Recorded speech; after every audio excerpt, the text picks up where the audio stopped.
Assalamualaikum warahmatullahi wabarakatuh.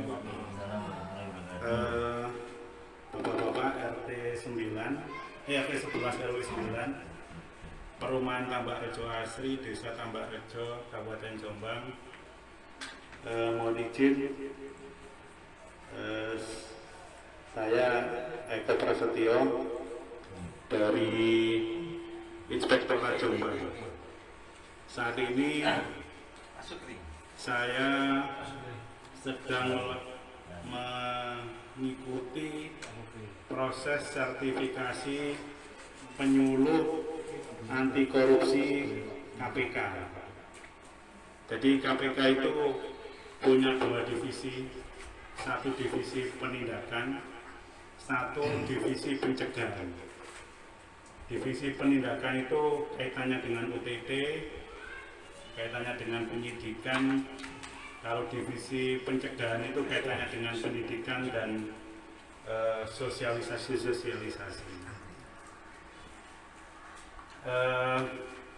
Pada malam hari ini sebagai syarat untuk melakukan uji kompetensi,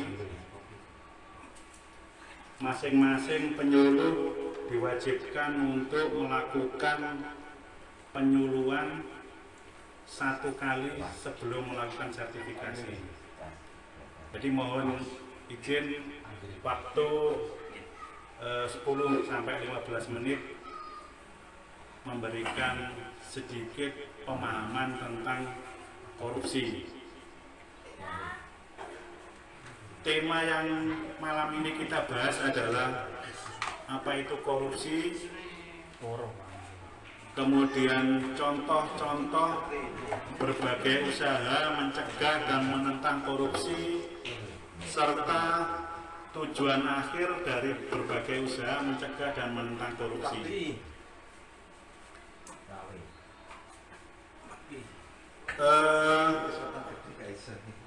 Bapak-bapak, yang pertama kaitannya dengan apa itu korupsi. Korupsi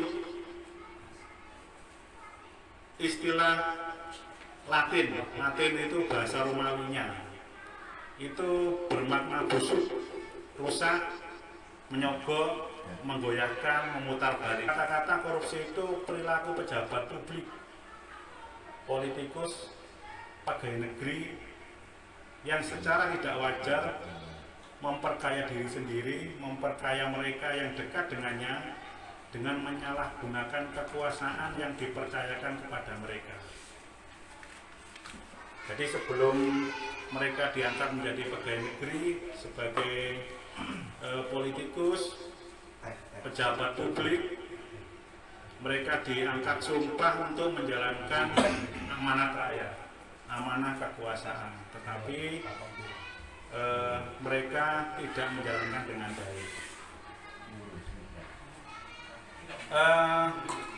Di Undang-Undang tentang Korupsi, Undang-Undang Pasal 31 Nomor 31 Tahun 99, de facto Undang-Undang Nomor 20 Tahun 2001, ada 30 jenis korupsi. 30 jenis korupsi ini dikelompokkan menjadi 7 delik pidana korupsi. Jadi,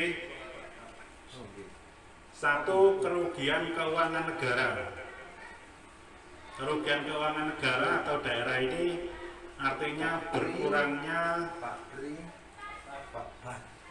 keuangan negara, keuangan daerah yang jumlahnya pasti dan nyata. Makanya kalau ada orang ketangkap itu berapa kerugiannya, misalnya dulu ada kasus korupsi, kerugian negara sebesar contohnya 12 miliar. Itu contoh kerugian negara.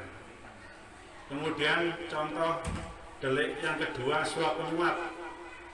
Suap menyuap ini tindak yang dilakukan karena ada balasan. Misalnya ada pengurusan disuap, diberikan uang atau barang atas imbalan pekerjaan yang menyalahi ketentuan. Yang ketiga, penggelapan dalam jabatan. Penggelapan dalam jabatan ini misalnya bendahara, sisa uangnya 700.000, dilaporkan 500.000. Diintip. Nah, kemudian yang keempat, pemerasan. Pemerasan ini biasanya disertai dengan ancaman. Kemudian pengadaan barang. Pengadaan barang ini yang sering terjadi. Hampir semua divisi penindakan itu kaitannya dengan pengadaan barang. Sing regone 500 dadi 700. Itu ya. Kemudian benturan kepentingan dalam pengadaan. Ini biasanya atasan dari yang membeli. Wes itu gawean 700 sae. Padahal harganya 500. Kemudian delik yang ketujuh adalah gratifikasi. Gratifikasi ini kaitannya dengan pemberian uang atau barang. Cuma tidak terkait langsung biasanya. Gratifikasi itu jangka waktunya lama. Contoh misalnya ada kontraktor memberikan parcel, ngajak makan-makan. Secara tidak langsung tidak terkait dengan pekerjaannya, tapi besok-besok pada saat dia punya kepentingan, dia minta dipermudah. Dari sudut pandang tindak pidana korupsi, pasti akan melibatkan 4 unsur. Apa itu? Perbuatan melawan hukum.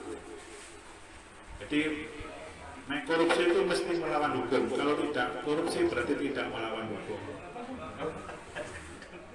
Yang kedua, penyalahgunaan kewenangan, kesempatan, dan sarana.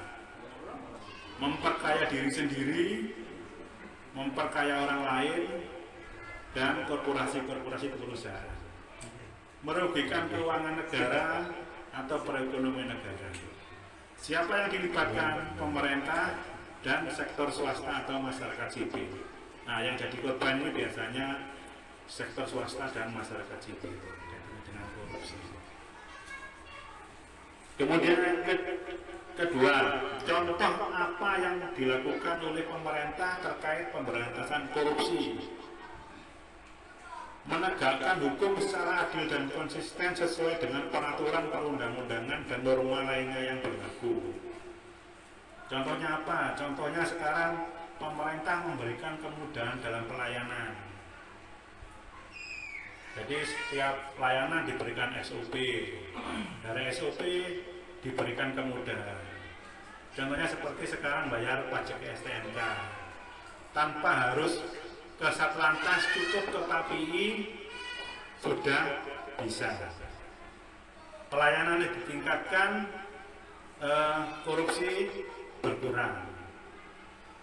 Sing dulu biasanya ngongkon calo, saiki cukup nang KPI bawa sepeda ontel atau jalan, bawa KTP, bawa STNK, langsung bisa bayar. Kalau dulu ke Satlantas, mungkin waktunya nggak ada, wis ngongkon uang lain. Yang kedua adalah penambahan pegawai sesuai dengan kualifikasi, baik kuantitas maupun kualitas. Jadi sekarang pemerintah kalau pengadaan CPNS sudah menggunakan komputer, jadi tidak manual lagi. Sesudah selesai ujian langsung tahu dia lulus atau tidak. Di pemerintah dengan adanya itu ingin pegawainya bagus-bagus. Kemudian yang ketiga, optimalisasi fungsi pengawasan. Nah, ini yang pengawasan internal maupun eksternal. Jadi yang diinginkan pemerintah itu masyarakat juga melakukan kontrol terhadap pembangunan. Kemudian yang keempat, adanya penjabaran rumusan perundang-undangan yang jelas. Jadi tidak ada lagi masalah sing menjadi hoak nek jelas.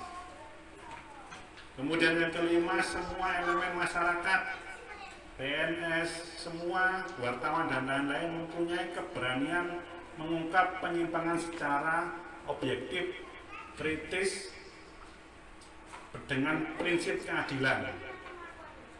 Artinya sekarang kalau masyarakat mau melaporkan diberikan kemudahan, bisa lewat WA, bisa lewat internet, semua akan dilayani atau di kantor-kantor akan menjawab semua pengaduan tersebut. Yang diinginkan pemerintah adalah setiap orang melakukan pengawasan terhadap pembangunan. Jadi kalau misalnya ada aplikasi lapor sekarang, lapor itu diberikan batasan 5 hari.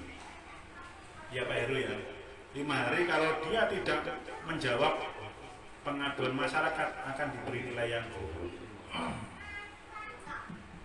Kemudian ada lagi upaya pemerintah dalam melakukan pembinaan mental, moral kepada manusia, terutama generasi muda, melalui khutbah, pendidikan, ceramah, penyuluhan di bidang agama, hukum. Jika individu di dalamnya tidak dijawab dengan nilai kejujuran, niscaya sistem akan disalahgunakan atau dikorup. Contohnya apa pembinaan mental ini? Contohnya seperti kantin kejujuran. Jadi setiap siswa dididik untuk berlaku jujur, baik di pondok atau di sekolah dibuatkan kantin kejujuran. Ini contoh proses melakukan pembinaan mental dan moral siswa-siswa di sekolah dan di pondok. Ini contoh-contoh usaha yang dilakukan pemerintah Indonesia dalam upaya pemberantasan korupsi. Kemudian yang ketiga ini adalah tujuan akhir dari berbagai usaha mencegah dan menentang korupsi. Jadi bebas korupsi itu adalah impian yang harus dinyatakan. Apa sih kalau misalnya kita bebas korupsi? Tidak ada kemiskinan.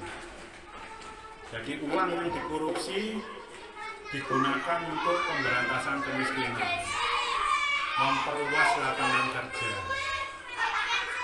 memperbaiki pendidikan, sehingga mereka mampu bekerja.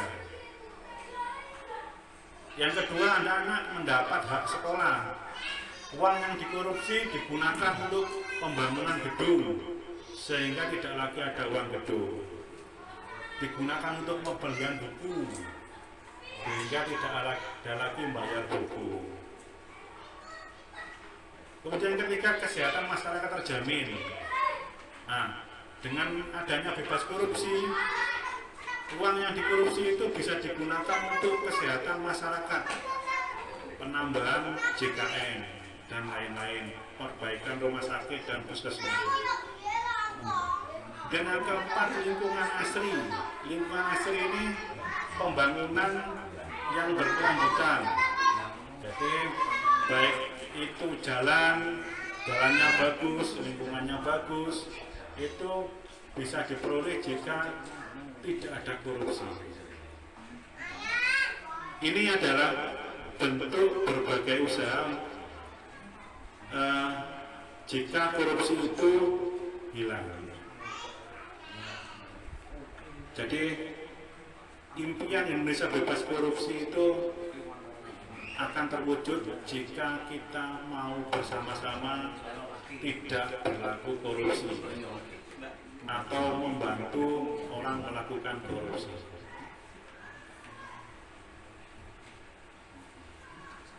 Nah, yang terakhir, marilah kita peduli dan bekerja keras serta semakin bersemangat memberantas korupsi ini. Dari saya, Eko Prasetyo, mohon maaf jika ada yang tidak, kata-kata yang tidak mengenakan di hati panjenengan semua. Saya akhiri, wassalamualaikum warahmatullahi wabarakatuh. Waalaikumsalam. Monggo Pak RT.